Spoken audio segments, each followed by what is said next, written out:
Hey everyone, Rico Rivera here with Silicon East Real Estate, powered by Keller Williams. And today we have an awesome attorney on the vlog.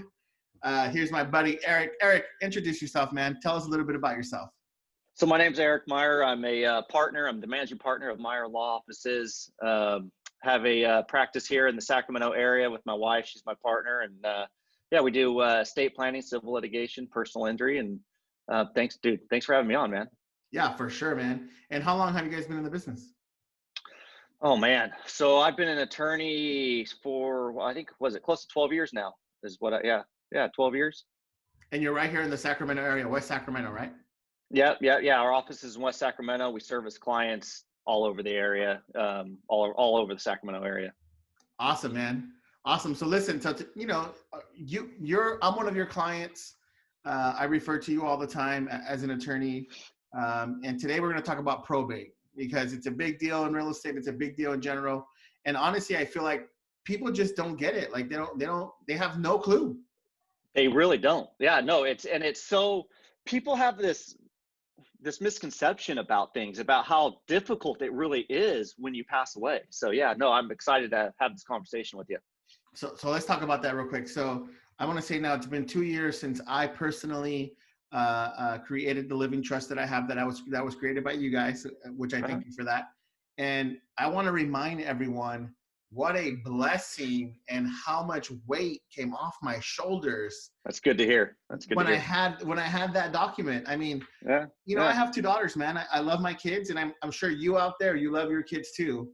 And to me, I felt like I was being irresponsible by not having this documents taken care of, because I felt like, and this happens a lot for those of you out there that don't have this living trust or anything like this.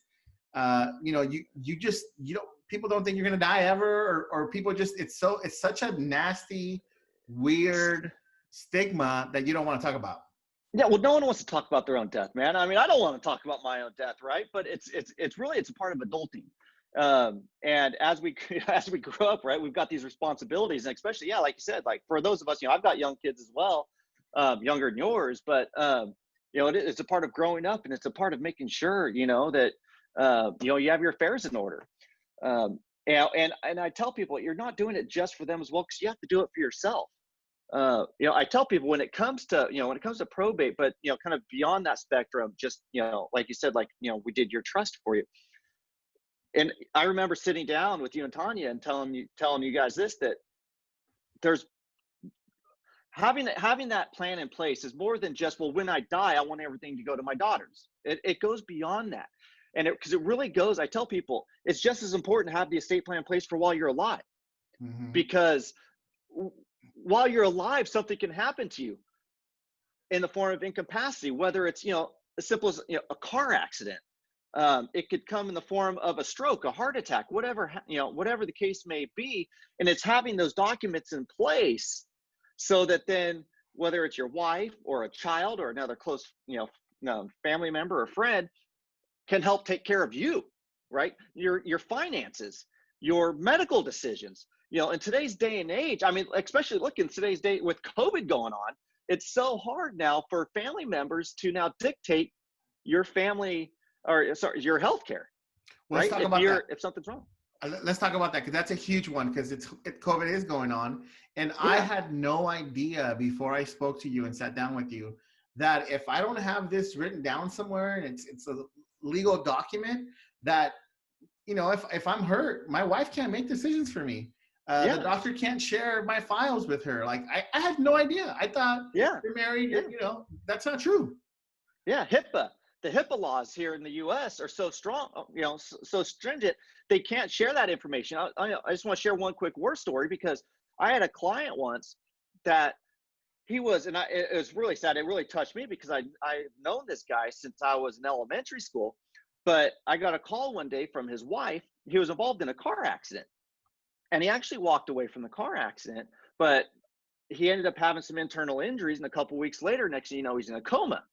Well, I get a call from the wife and then his father as well. They're down. I'm not going to name the hospital. I'll say it's a major hospital in the Bay Area. And he had that little red sticker on his driver's license to be a donor. Well, he's in a coma. They're coming in to do assessments on his organs for harvesting, and they could not do anything about it. I jumped in my pickup, drove straight to the Bay Area right then and there. And because they did not have the proper estate planning documents in place, there was nothing that that wife could do about it. Now, thank goodness he did end up surviving. To be honest, I walked out of the hospital and I called my wife and I said, he's going to die. There's nothing that we can do about it. He ended up actually surviving, but it was kind of even an eye opener for me because there's nothing that we could do about it. Nothing that we could do about it, even though that was his wife and his father. And if they would have had the proper documents in place, they could have put a stop to it, and they could have actually dictated the care that he needed.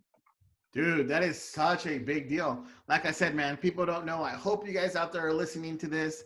Listen, if you have a spouse, if you have a child, you need to have this thing taken care of, man. You need to have your documents in order. Hey, let's talk a little bit about some red flags. So red flags on the real estate side. So what would some red flags be to look out for? Maybe if I either am going to be buying a home that's going through probate, or I'm going to represent someone that's has probate or is going to have to be going through probate. What are some red flags? Well, probate's an interesting process because it's court dictated, right? And so if you're going to buy a house that's going through probate, one thing that you have to keep in mind are the disclosures. Okay. And you know this, right? But there's the car forms that you guys use, or even, use a different car form, right? If the house is going through probate. And so now my advice really, and it's buying homes that are going through probate, you can get actually a really good deal doing that. You really can, especially if you're into flipping.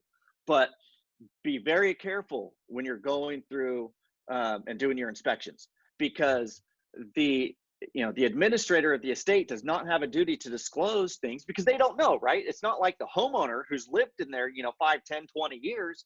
It's, the court approved this administrator to, maybe sell this house, but they've never lived there. They don't know what's going on. And so the disclosures are very different. And so I think red flag wise, I think that might be one of the biggest things.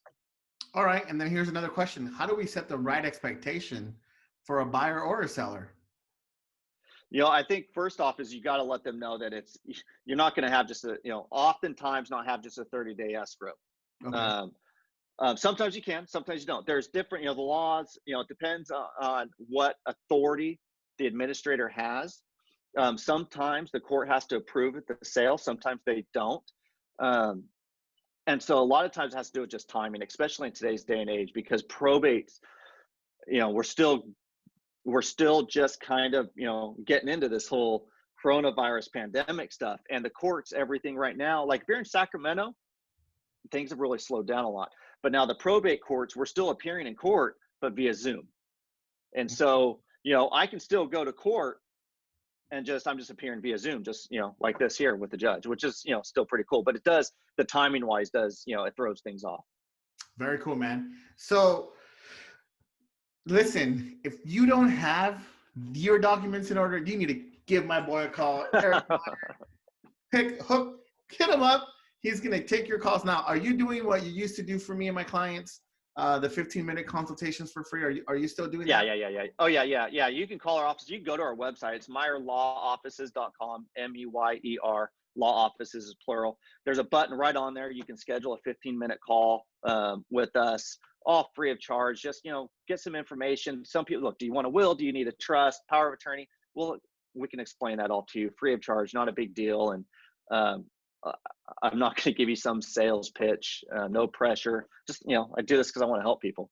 I love it, man. I love it. And like last thing, sure. You guys know that I'm going to put my information below. His information is below. But last thing, this is a myth understanding that people have. If you have a will, you do not have to go through probate. Is that true or false? So if you have a will, you still have to go through probate. And that, you're right. That is a huge myth.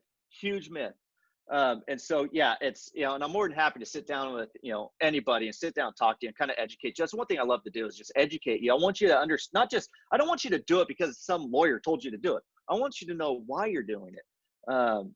And so, that helps me, that makes me feel good about what I do. So yeah, if you have a will, you still have to go through probate. And probate, listen guys, they're going to take your money, and they're not even going to take your money. They're going to take your kids' money. And Yeah. that's why I got my deal done. That's why I got a living trust, because I don't want them to take my kids' money. I want to be able to pay Eric to get all my documents in order and not have to go through probate. Probate is so expensive, dude. And a lot of people don't realize this. The fees are set by statute for us attorneys, and it goes by different. It's staggered by how big the estate is. But what's crazy is, and I remember talking to you about this, is it goes by the gross value of the estate. And so let's say you own a house, and let's say your house is valued at, I don't know, $500,000, let's say, and let's say you owe $300,000. You would think that my fees on that, and that the administrator fees would be calculated off the maybe $200,000 in equity that you have in that house, but they don't. They go off the $500,000 mark. I mean, it's crazy. The example I always give people is Elvis Presley. Elvis died in 1977, I believe, and he had over $10 million go through probate. When it was all said and done, less than $1 million went to his heirs. That's Elvis Presley, dude. That's ridiculous, man. Well, hey, everyone, thank you so much for tuning in. Our information is going to be below. Hit this man up. He's going to take care of you guys. Hey, man, I appreciate your being here with me, Eric. Have a good one. Yeah, thanks for having me on, brother. Take care, everyone.